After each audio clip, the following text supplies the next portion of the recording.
Mimi ni Jenny Kishai na hii ni Kishai TV. Kama vile mara zote ambavyo tunakutana huwa tunazungumza michezo lakini pia yenye burudani ndani yake. Na imekuwa ni wakati mzuri sana kutoka hapa Kigali, Rwanda. Tumekutana na captain wa timu ya taifa ya Kenya lakini pia timu ya polisi Kenya. Huyu ni Aboud Omar. Tuna mengi ya kuzungumzana na tumekutana katika kipindi cha FIFA Series 2026. Tunazungumza mengi ya kimichezo ndani na nje ya soka, tumfahamu zaidi. Aboud Omar, mambo vipi? Mambo freshi. Uko vizuri? Uko poa kabisa. Hujachangamka? Wapi, nipo salama. Nipo salama. Niko tu kupumzika. Sasa hivi naenda mazoezi, so nipo tayari tu. Nimezoea mara nyingi nikiona video zako kule TikTok umechangamka sana, ukorofi mwingi. Sasa tuko nje kigeni, so acha kidogo tufiche white, lakini inshallah mimi niko vile vile tu mchangamfu na kama unavyoona tu. So ni just to na concentrate na games zetu. Ni hivyo tu kwa sasa. Timu ya taifa nimekuwa kwa miaka 10 na nimekuwa kwa muda mrefu na nashukuru Mungu. Na tunajaribu kuendeleza tu na kuna vipaji wale wadogo wanaokuja, so tunawashika mkono because wao ndo the future generation mpya. Unawezaje kuhimili ile kuwa nahodha kwa timu zote mbili, kwa maana timu ya taifa lakini pia klabu yako ambayo unaitumikia? I think lazima tufanye kazi kwa bidii because mpira kama unavyoona lazima tu kuwe na mpinganizi hapo, mnakimbia, mnashindana kinguvu, so lazima ukuwe discipline, professional. So hizi vitu zote zinafanya ndo nakuwa kwa miaka mingi uko katika hiyo level ya juu. So hakuna shortcut kwa mpira, lazima tu utie bidii na pia kuamini tu Mungu. Kuwa nahodha lazima pia ujue kuongea. Na kuongea sio kuongea peke yake, lakini pia kuongea kwa kiwanja. Kuna time maybe timu yako iko chini, unaongelesha wachezaji wenzako kuwainua juu, na pia kuna mambo mengine ya nje kuwatetea wachezaji wenzako. So ni nje ya kiwanja na pia ndani ya kiwanja. So Lakini na utofauti mkubwa kuwa nahodha timu ya taifa na club. Utofauti ni mkubwa because club ni club yako tu, ni watu kadhaa, mafans kadhaa. But sasa ukija kwa timu ya taifa ni watu 50 million people Kenyan, so unaona inakuwa ni tofauti, ni jukumu kubwa zaidi than ile club. So unakosa kwa club kufanya makosa madogo haitokuwa madogo ama makubwa, lakini ukifanya makosa kwa timu ya taifa inakuwa makubwa zaidi. So lazima ujue kuna jukumu, sababu hii ni taifa, una represent the nation. Yes. Na unawezaje kuwatuliza wenzako ndani ya uwanja pindi ambapo timu inakuwa haifanyi vizuri? Kama unavyosema tu, nani nikuongelesha, alafu the more unacheza mpira the more pia unajua vile mpira unacheza. So unaweza ona timu wapinzani unacheza hivi, wewe mwenyewe tu ukaona kwamba okay, si tukifanya hivi tunaweza wakabili vizuri. So ni part of pia kuwa mchezaji mzoefu kwa miaka mingi ndio upate kujua vitu kama hizo. So unaona tu kama wachezaji wa timu yako haifanyi vizuri, unaangalia tu ni wapi unaweza rekebisha tupate kuwa vizuri. Sawa. Nje ya uwanja, Aboud ni mtu wa namna gani? Mcheshi. Mimi ni mcheshi sana, napenda sana kucheka, napenda sana kufanya jokes. Sasa mimi ni mtu aina hivyo. Yaani pahali popote mimi nipo, lazima tuwe na vibe. Yes. Na ni mtu mwenye tabia za aina gani unasema kabisa huyu hawezi kuwa rafiki yangu hata siku moja? Mimi sinaga mtu ambaye nambagua. Unajua unaweza kuwa uko na roho mbaya, lakini ile kwangu mimi tunaelewana, so utakuwa rafiki yangu tu. Lakini ukinionyesha unyama tu. Unyama ukimaanisha nini? Kama hautoniheshimu sitakuheshimu, but kama utaniheshimu mimi nitakuheshimu. Mimi sinaga ile eti kwa sababu wewe umekosana na mtu fulani pia mimi nikosana na wewe, la. Kama wewe mimi na wewe tuko vizuri, tuko sawa. So mimi sinaga mimi ni mtu mwingine fresh sana. Nikurudishe nyuma kidogo. Wengi inawezekana wanakuona tu kwenye mitandao ya kijamii, labda pengine wengine wamekufahamu juzi kwa watu ambao wameanza kufuatilia mpira juzi kwa kuona Kenya Police. Utuambie labda ulianza kucheza wapi? Okay, so mimi ni mzaliwa wa Mombasa, Kenya. So nilianza, kuna timu hapo mtaani kwetu ambayo nimezaliwa inaitwa Kiziwi Leopard FC. Nilianzia hapo, then timu ilivunjika. So unfortunately most of my friends waliingia kwa miadarati nini, but mimi nikaona sio malengo yangu. Na walikuwa wachezaji wazuri kunishinda. Yes. Alafu then mimi nikasema acha niende nikatafute timu nyingine, so nikaenda timu fulani inaitwa Mombasa Charity Academy. Nikakaa hapo kwa mwaka mmoja, and then nikapata timu nyingine ambayo ya daraja ya juu ilikuwa inaitwa Admiral FC. Then nikaiza mwaka mmoja nikaonekana na Bandari, sasa ndio hiyo Bandari ambayo iko Premier League, Kenya Premier League. Nikasaini hapo nikacheza nao miaka 2.5, then nikapata kusaini sa timu kubwa ya Kenya ambayo ilikuwa Tusker FC. Nikacheza nao pia miaka 2.5, then ndo nikapata opportunity ya kwenda Europe. So Europe nimecheza Ugiriki na kwa miezi 6 ya kwanza. Nikapata tena timu nyingine kubwa zaidi ambayo nikaenda Bulgaria. Nikakaa miaka 2.5, nikapata tena timu nyingine kubwa zaidi ambayo ilikuwa ni Belgium, Cercle Bruges. Nikacheza hapo kwa mwaka, then nikaenda Romania, nikacheza kwa miaka 6, and then nikarejea Greece, nikacheza kwa miaka 2.5, ndio baada hapo ndo nikarejea Kenya Police. Yes. Wachezaji wengi wakitoka nchini kwao kwenda huko nje, inakuwa ni ngumu sana kurudi nchini kwao, kwa maana wanaona kwamba kumbe kucheza mpira huko nje kuna hela nzuri, lakini pia mambo yanakuwa ni mazuri zaidi na tofauti na kucheza nyumbani. Kwako imekuwa ni tofauti kwa hivi ambavyo tumezungumza. Ilikuwa ni ngumu kiasi gani kurejea nyumbani ama rahisi kiasi gani? Ilikuwa ngumu kusema la kweli, because ukiangalia ile level unatoka na ile level unakuja ni tofauti sana. So I wish ingekuwa pia sisi timu zetu za Afrika pia tungekuwa tunawaigiza hao huko wa Uingereza, ingekuwa vizuri sana. Ila ndo nchi yetu hiyo, so unapata kuna muda unaenda huko unacheza, ile siku sasa unataka kurejea nyumbani kucheza, unaangalia level iko chini, viwanja ni tofauti sana, unaona. So I hope one day kuta change, but hata ukiangalia wale kina Didier Drogba, Samuel Eto'o, same thing, wakirejea manchi zao wana struggle, bado viwanja nini siti hakuna, but I just think like ukiwa na management nzuri tunaweza fanya vizuri sana, because mimi kwangu binafsi sisi wa Afrika tuko more talented kuliko wa Europeans. Kweli? Tuko talented sana. Ni vile tu hatuna ile exposure ya kuonesha wachezaji wetu. Wale wanapatiwa exposure. Kama sasa hivi ukitaka kwenda Europe, yani kuna a lot of things lazima ukuwe nazo ndio ucheze Europe. Lakini yule European hanaga hizo vikwazo. So naona sasa itakuwa sasa hii kukiwa na wachezaji kama 10 wanafaa kwenda Europe, 2 ndio watapasi kwa sababu wako na hizo vikwazo. Lakini wao so ndio maana wako na hizo limit, sababu wanajua kwamba sisi tuko na vipaji vikubwa zaidi kuliko wao. Lakini sasa wao kitu ambao wanafanya ni wanachukulia mpira serious sana, wanalipa vizuri. So yeah, I think ndio kaangalia kama Egypt, Algeria, countries zao wameendelea kimpira, wengi wao wataka kwenda Europe. Kwa sababu gani? Mpira kwao unalipa. Na mpira ni kama kazi, so nikienda pale ambapo kunalipa, nitabakia tu nicheze hapo, nitengeneze hela, niangalie familia yangu. Yeah. Nasikia Kenya pale Aboud huwezi kumuona kirahisi. Kwa nini? Unaweza niona bana. Kwa nini bana? Sisi ni miongoni mwa wachezaji ambao wanajificha sana. Na unaepuka tu hizi mascandals. Unajua kuna si kila mtu anataka kumit na nia nzuri. Kuna mwingine anataka kumit kaleta reporter, videographer mmoja kaweka video pale, yani alete tu ile changamoto. Sasa unajaribu kuavoid vitu kama hizo. Yeah. Niyo tu. Kwa toka umeanza kucheza sehemu tofauti, nchi tofauti, kuna mambo mengi ambayo umekutana nayo. Ni matukio yapi ambayo unasema haya ni matatu ambayo kuyasahau kwenye career yangu ya mpira ni ngumu sana, na ni kwa nini? I think ya kwanza nikiwa Bulgaria, nilikuwa na katika career yangu yote, I think nilikuwa na one of the best career hapo Bulgaria. For 2.5 years nikacheza Europa qualification. So nakumbuka wakati nimebakisha miezi 2 kandarasi yangu iishe, ilikuwa nishapata team kwenda Belgium. Sasa kulikuwa na team ilikuwa inataka ya Croatia, walikuwa wanataka kununua sababu hawakujua kama contract yangu inaisha. So wakataka mimi ni renew contract ndio waniuze.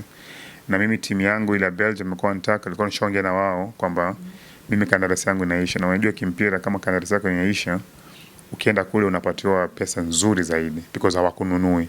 So ile pesa inakuja kwako wewe direct. Ila ingekuwa bado niko na kandarasi, pesa yote ingeenda kwa club. So na mimi nilikuwa naangalia upande wangu, wao kuangalia upande wao. So wakati tukivurugana, walianza kutumia ubavu.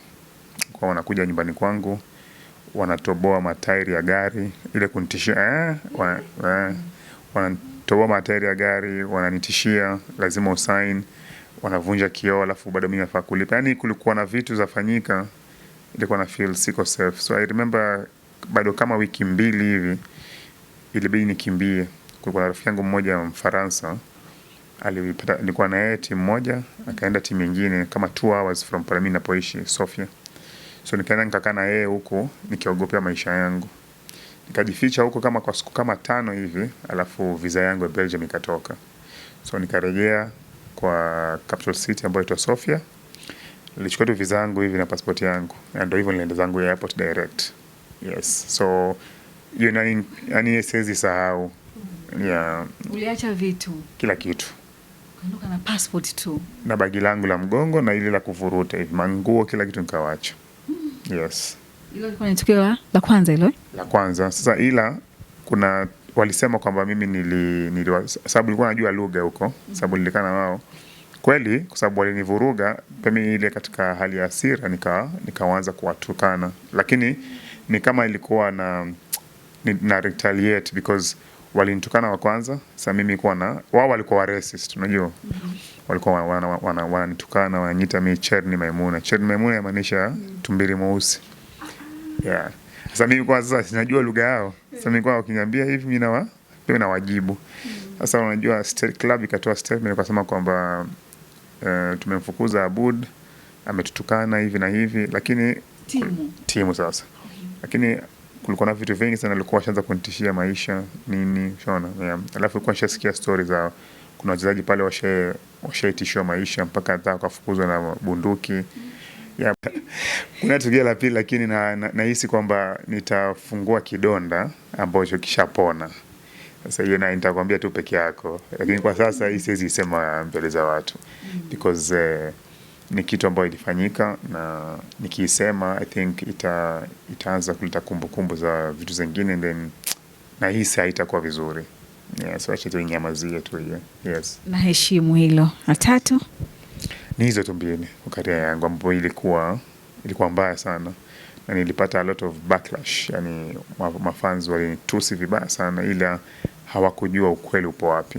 Na saa nyingine unapata kwamba hata leo hii mimi timu yangu ya polisi, hata leo hii wakisema kitu kwa mtandao alafu mimi niende kwa media niseme, wao watakuwa na more power. Unajua club iko na power. Club ni kubwa kuliko mchezaji. Yeah, so baada ya hizo vitu kifanyika kulikuwa na a lot of backlash which ilinyaribu sana, karibu reputation yangu, familia yangu pia ilikuwa inatukanwa. Basi sasa mimi nimezoea, lakini sasa pata familia yangu mzee, kuna familia zangu wengine wana feel vibaya kwa mtoto wao anatukanwa. Yeah, so ni kitu ambayo sasa nishazoea, ni part of football. Unajua football iko na uzuri wake na pia iko na ubaya wake. Yeah, na sengine pia ukitaka sana kujitetea sana ndio unazidi kuharibu. Yeah. Kwa dada kusema kwamba kuna baadhi ya vitu ambavyo ulifanya wewe mwenyewe lakini huwa unajutia kila ukikumbuka. Yes, na hata kama makosa ilikuwa yao, but nasema at least ninge behave hivi, haingekuwa kubwa hivyo.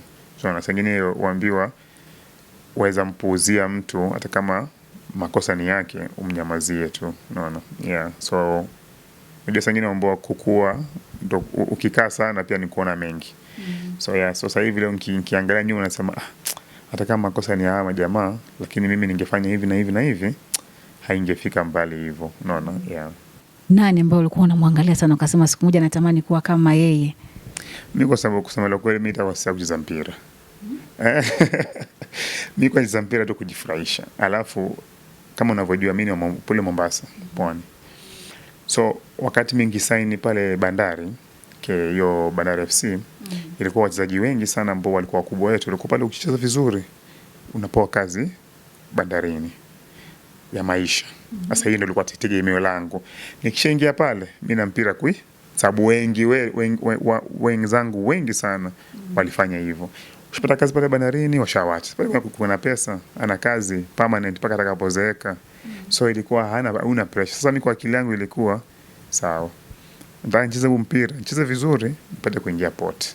Unaona. Yeah. So after 2 years and a half nikaitwa mara yangu ya kwanza kuita timu ya taifa. So nikikuja timu ya taifa So ndio kwenye kujibu swali yako, watu ambao walifanya nikataka sasa kuwa professional, ndio nikachukulia mpira maanani serious, ni watu kama kina McDonald Mariga, huyu kashinda Champions League na Inter Milan. Kuna mchezaji anaitwa ndugu yake Victor Wanyama, anacheza Southampton, Celtic, Tottenham, ushona. Kulikuwa na odha wetu pia wakati wetu Dennis Oliech, ushona. Kulikuwa na Jamal Mohamed. Hawa ni wale walikuwa nyota wakubwa sana Kenya kipindi hiko. So kuja kupatana na wao nikasema kama huu mpira umefanya nipatane na majamaa.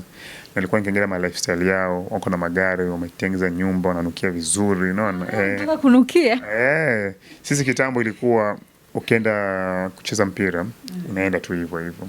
Hakuna cha kupiga body spray wala perfume. Wao walikuwa wakienda mazoezi, wanapiga perfume. Nauliza, mbona unapiga perfume unaenda kutoa jasho? Anaambia hauwezi elewa. Sasa naelewa. Tueleweshe na sisi tuelewe. Ni kunukia tu vizuri, yani kujipenda zaidi. Kujipenda. Sasa kitambo ulikuwa kama huna pesa, una kiperfume chako wewe, ni siku ya kutoka tu ndio utapaka hiyo perfume. Sasa ukipaka siku ya mazoezi itaisha na huna pesa. Sasa ilikuwa ni sema tu ni tofauti, ilikuwa ni hela.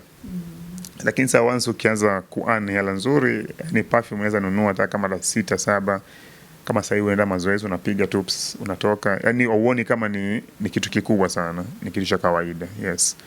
So nilivyowaona maisha yao, magari, vile wanavyofanya, hapo so they can inspire. I was like, okay, you know what, I want to be like them. So from that on ndo nikapata timu ya Tusker UFC, tukashinda vikombe, alafu ndo nikapata sa opportunity kwenda Europe. Yes. Yeah.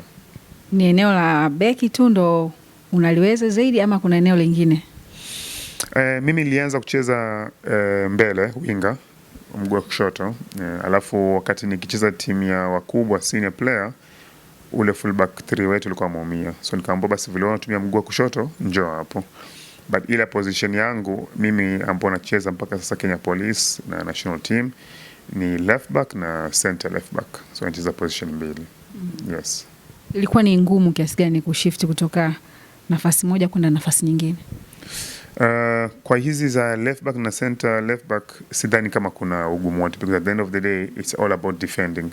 But ile ya kwanza wakati kwa nchiza huko mbele kuregeshwa nyuma ndio ilikuwa na ugumu sana, because huko nyuma ilikuwa natumia nguvu mingi mpaka nifike mbele. But ile ya pale mbele tumetoa nguvu kidogo huko karibu na kipa wa mpinzani.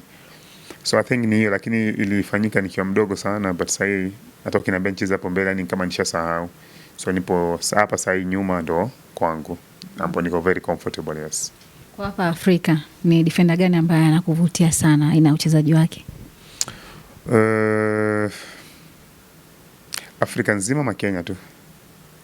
Hata Kenya au Afrika nzima, tukianzia huko Kenya tunasogea Tanzania.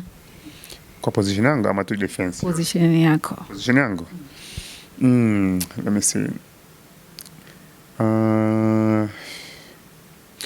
Amalese, kwanza kulikuwa na mchezaji mmoja aitwa Walusimbi, alikuwa ni Mganda.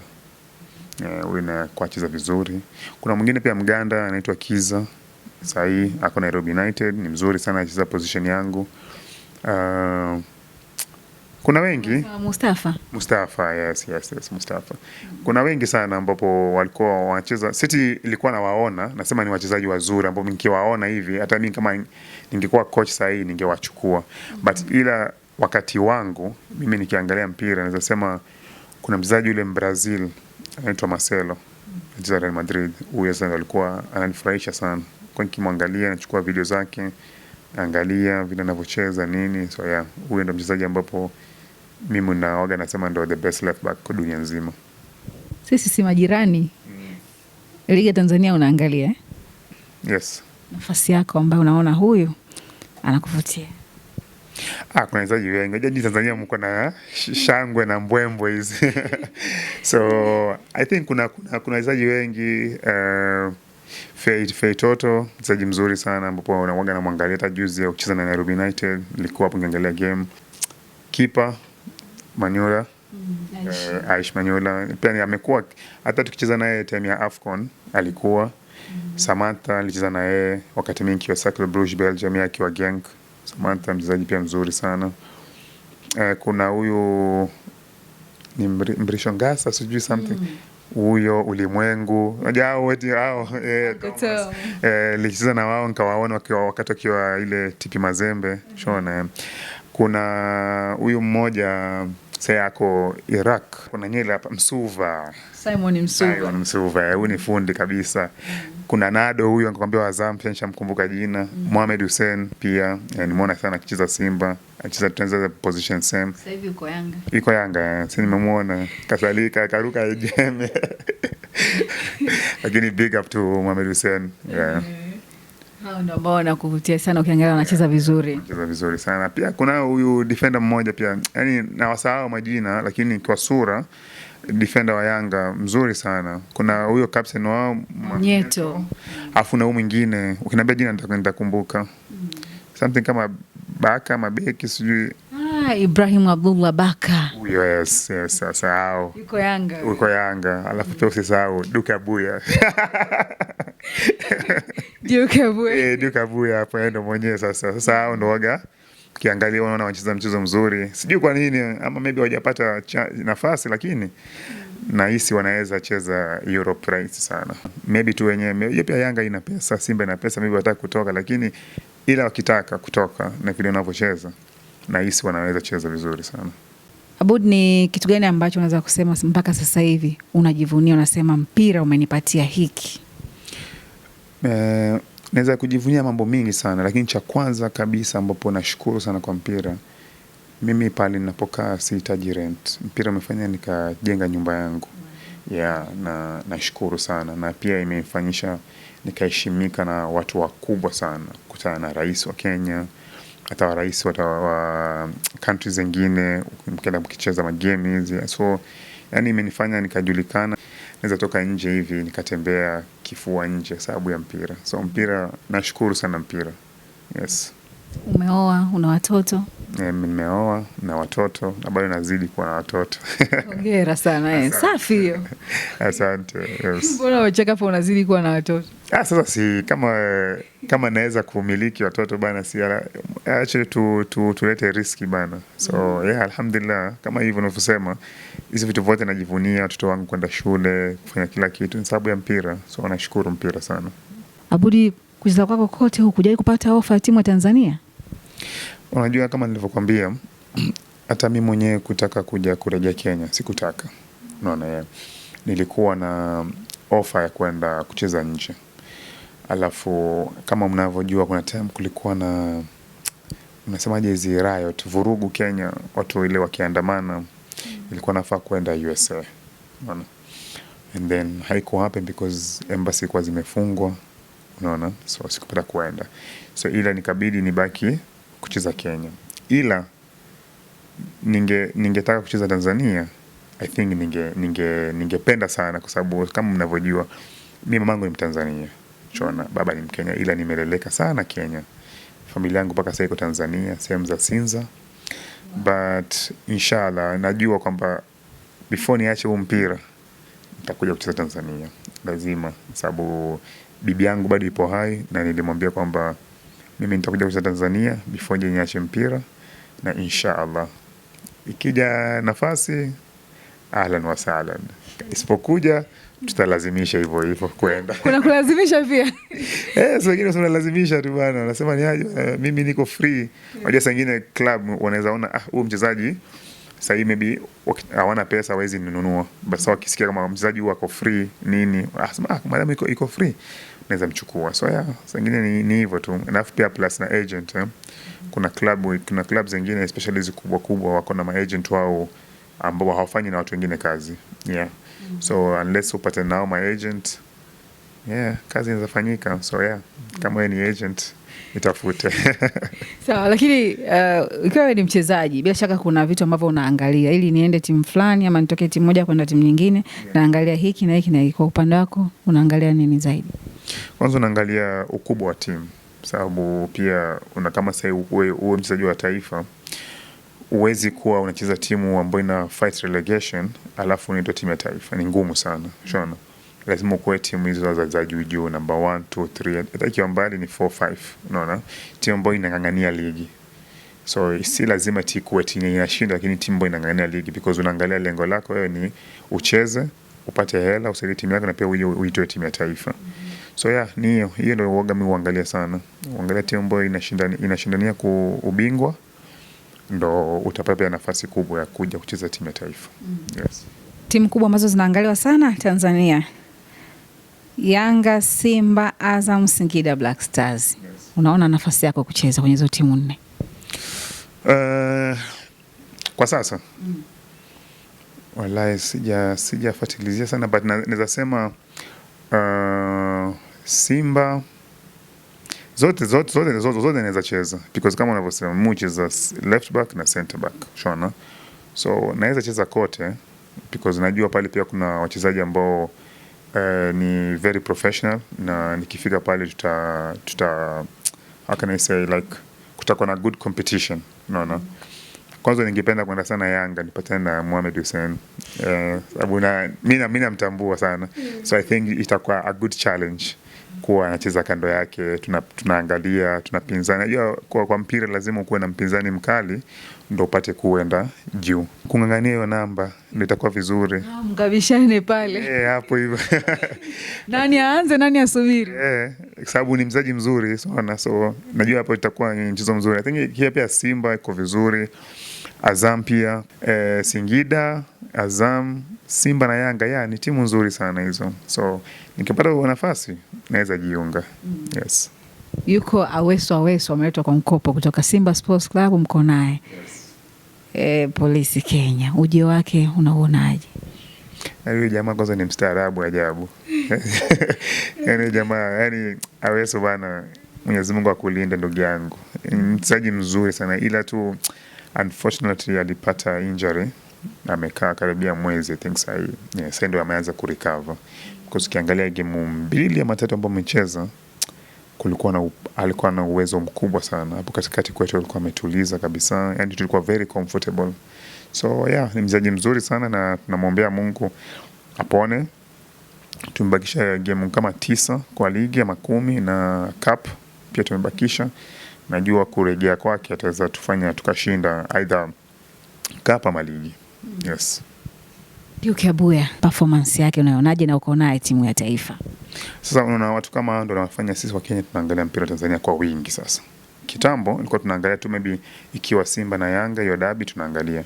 Ila sasa hata wakacheza Yanga let's say na TRA, tutaangalia because nani ya Duke. Unaona leo hii Simba wakicheza kama juzi tu ile wakenda mapinduzi ya club, si Simba walikuwa wanacheza kwa sababu ya Bajaber. So pekao tunaangalia sababu tuko na mtu wetu, unaona. So I think performance yake imekuwa top sana, kwa sababu Yanga ni timu kubwa, na ukiangalia kwamba Duke amekuwa kwa first 11 kwa game zake zote. So tunaangalia sababu yake especially. So Wakenya wote wakiangalia Yanga, wakiangalia Simba ni sababu wachezaji wa nyumbani. Na amekuwa na mchango mkubwa sana Yanga. Na namwombea Mungu aendelee kufanya vizuri. Mohamed Bajaber, na yeye unamzungumziaje? Huyo ndo Mwarabu wa kwanza ambao ako na bidii. Ako na bidii, ana train, unamwangalia ni tu ana malengo yake. Unaona, ni yule mchezaji ambao akimaliza mazoezi na coach anaenda kufanya mazoezi yake mwenyewe binafsi. Sasa mimi najua atafika mbali, na despite injury zake, inshallah ni mtoto mdogo bado, ako na time ya kurecover, ako na time kubwa sana ya kuonesha uwezo wake, na uwezo mkubwa. Na I think ni wale wachezaji ambao hawataki motivation kwa mtu mwingine, wanajimotivate wao wenyewe. Ndio maana unaona sasa ni mdogo lakini anafanya mambo makubwa, unaona. So tumwombee tu Mungu majeraha yasimzidi kwake, because kama hatakuwa majeraha ataonesha vitu vikubwa sana. Timu zimeanza kuita hapo, naitwa huko wakati anakosa ile penalty pale FIFA Series 2026. Nilimuona akiwa anaonekana alikuwa na mawazo sana. Ni kitu gani ambacho ulizungumza naye ikiwa wewe ni nahodha? Kama nilivyokuambia, mimi ni mcheshi sana. Alivyokosa tu hivi nikaanza kama kumtania hivi. Acheke then kuwa na huzuni. Unaona, because ukienda pale uanze kumkashifu ama mwanze kunyamaziana haitakuwa vizuri. So the only time ambapo nikaona kwamba hapa hivi lazima tu ukwe na miza fulani hivi achekecheke, yani unafanya mpaka yeye mwenyewe anasahau, despite kwamba anajua mwenyewe anaumia, mimi mwenyewe nimeumia kwa sababu tumetoka, but ila kama kapteni wake unafanya kitu gani ambayo itamfanya asahau, unaona, unafanya umrejeshe because tuko na game nyingine, si ndio? Yeah, so I think yeye na yule mwingine pia kakosa penalty pia, naye nikaenda nikamwongelesha, ito Odada anacheza Romania.